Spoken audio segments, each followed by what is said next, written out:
Olá, povo de Deus, a paz do Senhor. Aqui é Pastor Getúlio, passando mais uma vez para desejar a todos um ótimo dia, que Deus venha abençoar a sua vida poderosamente, que hoje, nessa sexta-feira, o seu coração venha bater, venha arder, venha almejar, venha desejar estar na casa do Senhor, para congregar, para se reunir com os irmãos, para buscar a presença de Deus, para prestar o seu culto de adoração a Deus. Amém? Que Deus abençoe a sua vida poderosamente. Eu terminei há bocado o meu período de oração e gostaria de motivar você, meu irmão e minha irmã, que está vendo esse vídeo. A oração, ela move o coração de Deus. A oração nos traz a certeza que o impossível irá se tornar possível, sim. Que aquilo que estamos precisando, aquilo que está tirando muitas das vezes a nossa paz, tentando tirar a nossa paz, pode ser transformado pelo poder da oração, sim. Eu gostaria de dizer algo para você. Muitas das vezes estamos enfrentando lutas, batalhas, e muitas das vezes nós entendemos que essas lutas, essas batalhas vêm da parte do inimigo. E saiba de uma coisa, meu irmão e minha irmã, o inimigo não teme o cargo que você exerce na sua igreja, o inimigo não teme o serviço que você presta na sua igreja ao Senhor, mas o inimigo teme aquele que ora. O inimigo, ele bate em retirada quando você se levanta em oração, meu irmão e minha irmã. Então não perca tempo, se entregue a Deus em oração, tire tempo de oração e você verá o mar se acalmar, você verá um vento se acalmar, você verá as portas se abrirem, você verá sim as janelas do céu se abrirem para você e a vontade de Deus se concretizar na sua vida. Não tenha medo, se fortaleça em Deus e busque o Senhor em oração. Amém? Fica aqui o recado desse servo do Senhor que vos fala. Hoje Deus trouxe ao meu coração uma passagem. Eu tenho me envolvido na leitura do livro de 1 Reis e Deus tem falado comigo poderosamente nesse livro de diversas maneiras e espero que venha falar com você também de diversas maneiras, assim como Ele tem falado comigo. A passagem que eu gostaria de compartilhar com você nessa manhã se encontra no livro de 1 Reis, capítulo de número 17, versículo de número 1 adiante. Vamos ler? Então Elias, o tisbita, dos moradores de Gileade, disse a Acabe: Tão certo como vive o Senhor, Deus de Israel, perante cuja face estou, nem orvalho nem chuva haverá nesses anos, segundo a minha palavra. Veio-lhe a palavra do Senhor, dizendo: Retira-te daqui, vai para o lado do oriente, e esconde-te junto à torrente de Querite, fronteira ao Jordão. Beberás da torrente, e ordenei aos corvos que ali mesmo te sustentem. Foi, pois, e fez segundo a palavra do Senhor. Retirou-se e habitou junto à torrente de Querite, fronteira ao Jordão. Os corvos lhe traziam pela manhã pão e carne, como também pão e carne ao anoitecer, e bebia da torrente. Amém? Somente até aqui, graças a Deus, palavra do Senhor para nossos corações. Nessa palavra que acabamos de ler, nós vemos que o profeta Elias, ele vai ao encontro de Acabe. E chegando ao encontro, chegando perante Acabe, ele profetiza algo extraordinário. O profeta Elias profetiza segundo a sua palavra que não cairia nem orvalho nem chuva na terra nos próximos anos. O profeta Elias, ele fez algo que muitas das vezes pode causar uma má interpretação àqueles que estão lendo a Bíblia Sagrada. Quando o profeta Elias ele profetiza segundo a sua vontade, era porque o profeta Elias estava vivendo segundo a vontade de Deus. Ele profetizou segundo a sua palavra, mas segundo a vontade de Deus, porque Deus é quem geria, Deus é quem controlava, Deus é quem estava na direção da vida do profeta.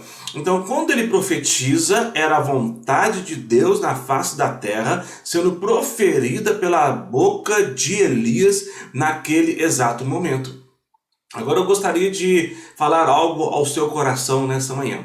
Como nós sabemos, o rei Acabe, ao casar-se com Jezabel, Jezabel era uma profetisa, né, de Baal. Jezabel trouxe para o reino de Acabe as crendices, né, do seu falso deus Baal.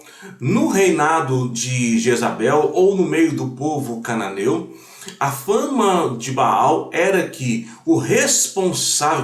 Baal era, melhor dizendo, o responsável pela chuva, pela prosperidade e também pelas colheitas. Então o povo cananeu, os povos pagãos daquela altura, eles acreditavam que Baal era o responsável pela provisão, pela chuva, pelas boas colheitas. E quando Jezabel vai para Israel, Jezabel, melhor dizendo, desculpe, ela também difunde essa ideia no meio do povo de Deus. E o povo de Deus, por estar sendo liderado por Acabe, um rei fraco espiritualmente, rei Acabe aceita aquela crendice, aquela ideia de que quem trazia a chuva, quem trazia a prosperidade era Baal. E se o próprio rei acreditou, o povo também acreditaria. Quando nós temos uma liderança fraca, uma liderança que não está nos caminhos de Deus, uma liderança que não serve a Deus, uma liderança que não confia em Deus,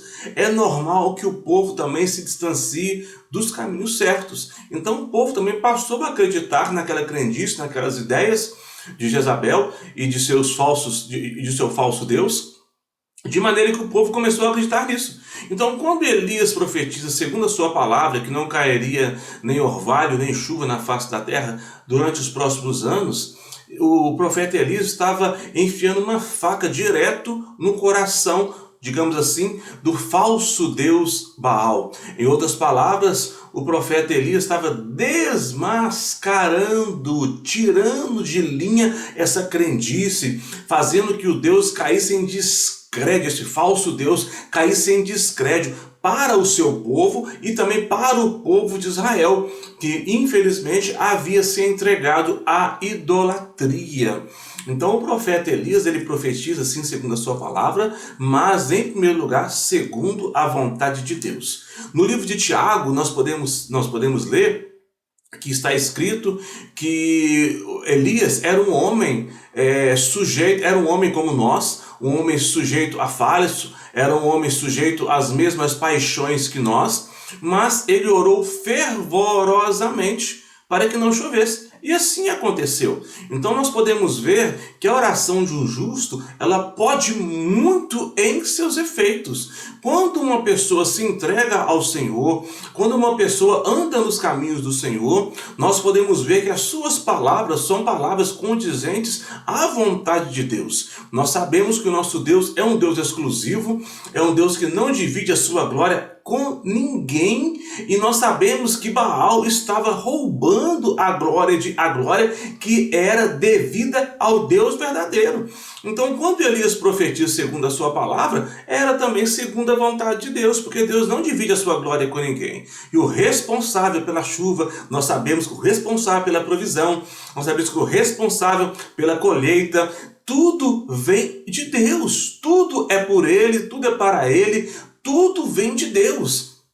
E segundo a palavra de Deus, nós podemos ver que assim que o profeta Elias profetiza, segundo a sua palavra, mas de acordo com a vontade de Deus, Deus confirma a sua palavra dizendo, veio a palavra do Senhor dizendo, retira-te daqui e vai para o lado oriente, esconde-te junto à torrente de Querite, fronteira ao Jordão.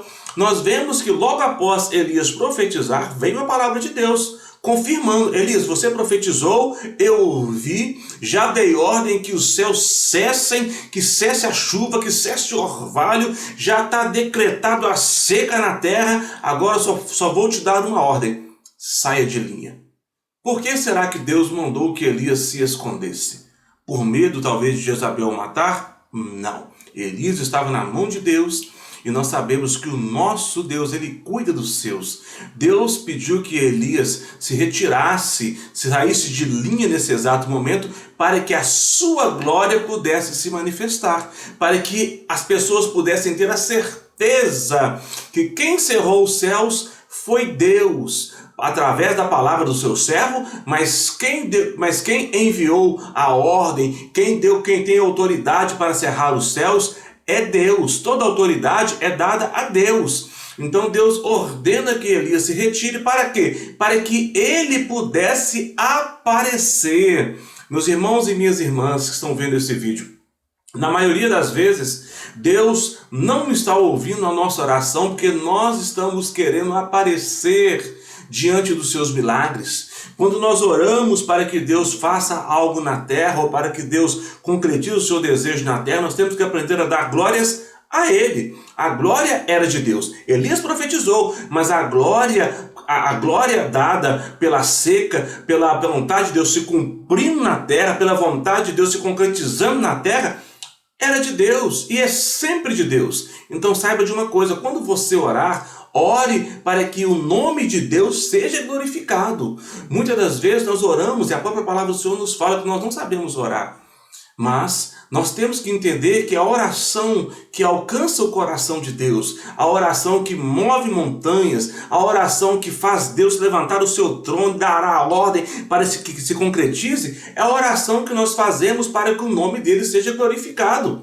Uma vez que Baal fosse desmascarado, digamos assim, uma vez que esse Deus fosse totalmente ridicularizado, o nome do Senhor estava sendo engrandecido e glorificado. Houve uma seca, sim. Houve um tempo de escassez, houve um tempo de miséria, sim. Mas tudo isso foi para que o povo reconhecesse que quem estava no controle da chuva, quem estava no controle das colheitas, quem estava no controle da provisão diária era Deus. E a única maneira do povo reconhecer isso era entendendo que a palavra de Deus iria se cumprir na face da terra, mesmo que fosse para o sofrimento.